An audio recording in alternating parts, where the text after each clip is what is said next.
Hello friends, I am back with the continuation of the previous video of methods of gaining space. I have spoken about 7 methods of gaining space. So amongst those we will start with the first method in detail, that is proximal stripping. So basically what is proximal stripping? Proximal stripping is a method in which we usually what do? We we strip the mesodistal surface of the teeth so that the width of the tooth reduces. Therefore, it is a method by which the proximal surface of the teeth are sliced in order to reduce mesodistal width of teeth. Okay, so synonym of proximal stripping are reproximation and cylindrization. In what are the cases in which we do proximal stripping? So first is we do Bolton. In case of Bolton analysis, where there is tooth material in excess but it is mild, so basically it becomes a borderline case. So in this case we will prefer proximal stripping rather than going for extraction. Second is if a caries analysis shows total tooth material axis which is 0 to 2.5 mm. So if their total tooth material in axis is 0 to 2.5 mm, there we need not extract the tooth. Instead we will do the proximal stripping till 2.5 mm. Third is in lower anterior region as an aid to retention. Okay. Fourth is individual tooth size prevent class 1 molar.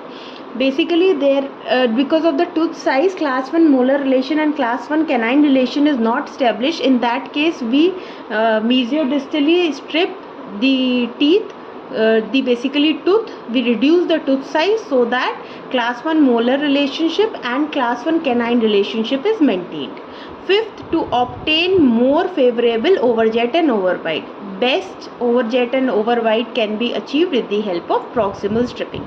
So these were the indication in which we can do proximal stripping. Now we'll discuss about the contraindication. Contraindication means cases in which we can't do proximal stripping. First is caries risk patient. Patients who are prone to caries because after doing proximal stripping, the tooth surface will become more caries prone. That is why. Second, teeth with enamel hypoplasia. Already there is enamel hypoplasia present and therefore we can't do proximal stripping. Third, patient with poor oral hygiene, we can't do proximal stripping. Fourth, young patient as they possess large pulp chamber and it is easy to approach the pulp. So therefore we will not do proximal stripping in these 4 cases. Then comes the advantages of proximal stripping. What are the advantages we get after doing proximal stripping? So first is in borderline cases it is easy to avoid extraction. Second is more favorable, as I said, more favorable overjet and overbite can be achieved. These were the advantage, but there are many disadvantages to it. What are they? First is caries susceptibility is increased. They become caries prone. Second is sensitivity. Patient might experience sensitivity if the mesodistal width of the tooth is reduced more than required. Third is loss of contact between teeth may lead to food impaction. Food lodgement might occur. Then fourth is rough proximal surface attract plaque. If the surface becomes rough, there will be more attraction of plaque towards the tooth surface. Fifth is improper procedure may lead to change in morphology. If we don't have the control in doing proximal stripping, we might change the morphology of the tooth. Then comes instrument. What are the instrument or the ways by which we can do proximal stripping? So first is diamond proximal strip. Basically these are strips which we put in the proximal surface and move it to and fro so that the contact breaks and the mesodistal width of the tooth reduces. Second is carbide and diamond burrs.